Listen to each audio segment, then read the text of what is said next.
Hello, welcome to my studio. How are you doing? How's your soul doing today? What sort of magic are you creating in your life at this time? In a previous video, I created my fairy altar, and it's kind of grown in the last few days with me taking walks and just gathering a few things, and I'd even dyed some pieces of wood, little wooden hearts in my dies that I had made, and I'm collecting my tea bags and coffee filters, and I'm also placing that by my altar. And let's start off with some bubbles, of course, because we know that fairies love bubbles and they love bells.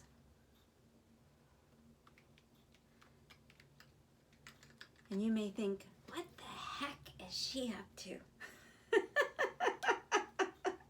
Who is this woman and why am I watching her videos? And I would say, yeah, why?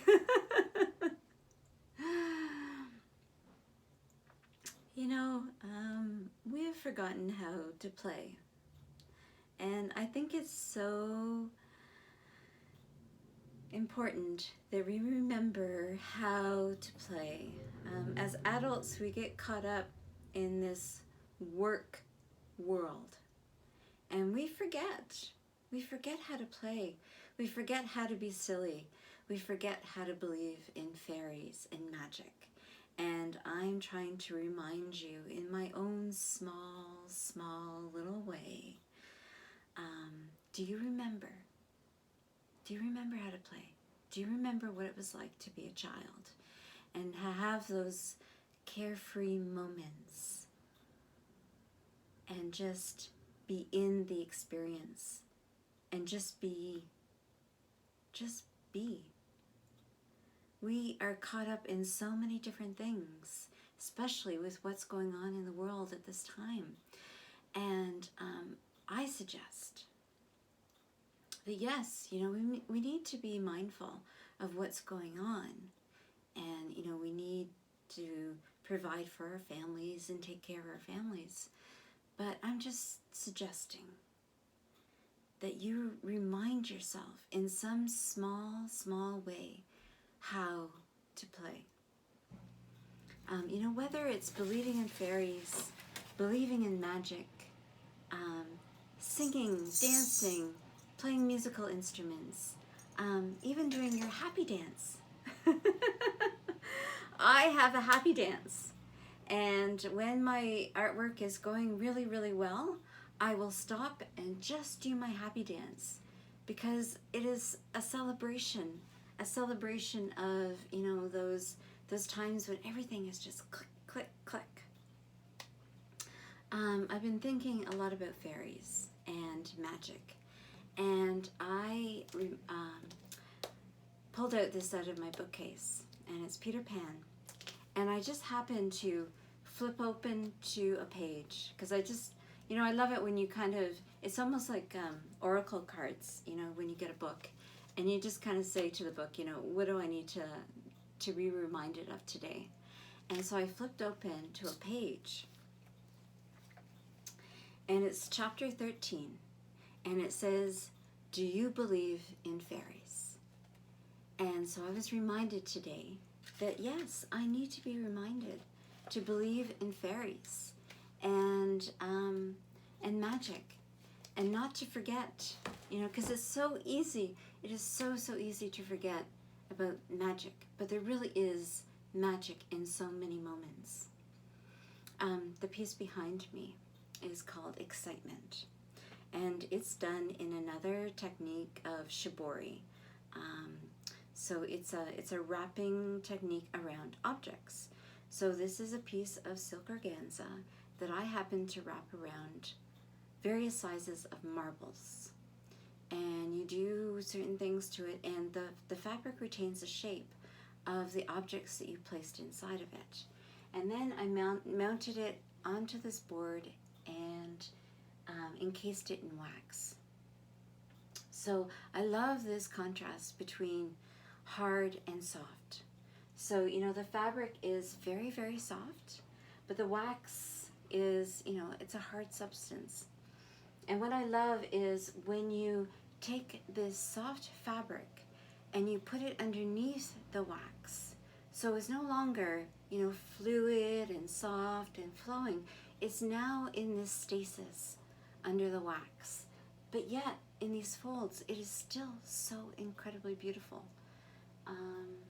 It just, when I did this piece, it just reminds me so much of bubbles of excitement, you know, bursting. And do you remember those times? Do you remember those times in your life, perhaps when you were a child, and you were just so excited about something, that you were just ready to burst? And that's what that piece represents to me. That's excitement, is that bursting of just emotion and excitement. Yeah. And you know, this has actually been such a joy and a pleasure for me, because this piece, I haven't taken this piece out of its box in close to 3 years. And I was surprised because in the box there was another piece that I completely forgotten about. And this was a quilt that I had made such a long time ago. And it was such a beautiful surprise when I saw this in the box, because I did not know that I still had this in my possession. And this piece, these circles in this piece, there's actually poker chips underneath the fabric to give me this shape. And there was like fish tank piping that I had sewn onto these fabrics that would shrink. So I made this piece, and then I washed it and I dried it and I washed it and I dried it till it really shrank around all these objects that I had inserted in between the layers of fabric. So I'm actually going to hang this one up in my bedroom because I'd completely forgotten about it, and I would like to wake up and see this every morning. So I had the pleasure once of just doing a little workshop with some people, and it was all about, you know, finding your creativity. And there was a man in the workshop who became a dear friend of mine, and he was going through a really challenging time in his life, and thankfully he's past that, and I'm so happy for him. But so I led the students through a meditation, a guided meditation, and it was finding the tree, your tree that speaks to you in this meditation. And then they were to create a drawing about what the tree had told them in this meditation. And this man named Don, he was very adamant. He said, like, I do not draw. You know, how dare you expect me to draw? I'm an engineer, you know. I'm not an artist. You know, I don't know where to begin. And I said to him, you know, just close your eyes. Take a pen in your hand, close your eyes, and just make a mark. And I said, that's where it begins. That first mark is usually the hardest on a piece of white paper. But once you start there, then it's just whatever you want to do from there. But it all begins with that first mark. So I used to play a game when my children were young, and this might help families at this time, is I would just do a doodle of some sort, you know, and then I would hand it off to them, and then they would have to find shapes into the doodle. And so, you know, they might add, you know, some shapes,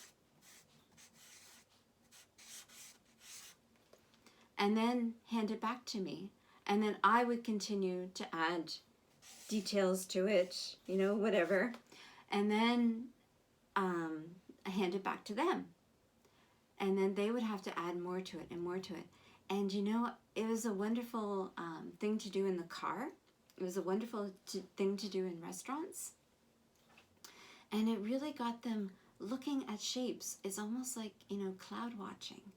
And do you remember those days when you were a child and you just laid there and saw images in the clouds? When is the last time you gave yourself permission to do that?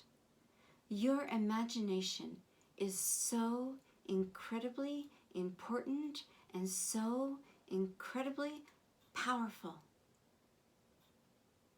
I give you permission to play. Please, please give yourself permission to play. You know, whether it's a box of crayons, a box of pencil crayons, you know, and I can tell you, you know, to use this paper, use that brush, yada, yada, yada. But you know what it comes down to? You have the best tools within yourself is this. You can dip it into anything. It can be mud.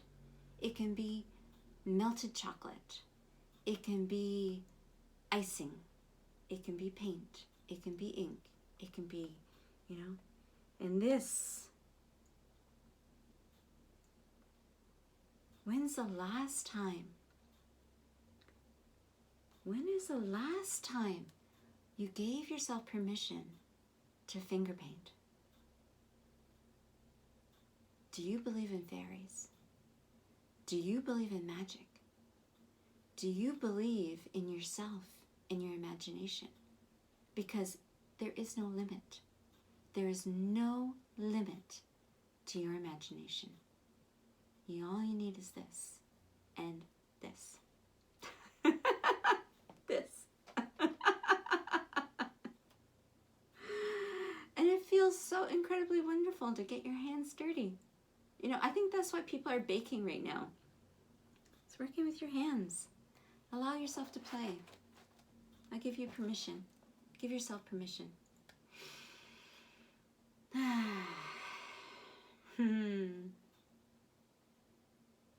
May you be happy. May you be well. May you be safe. May you play.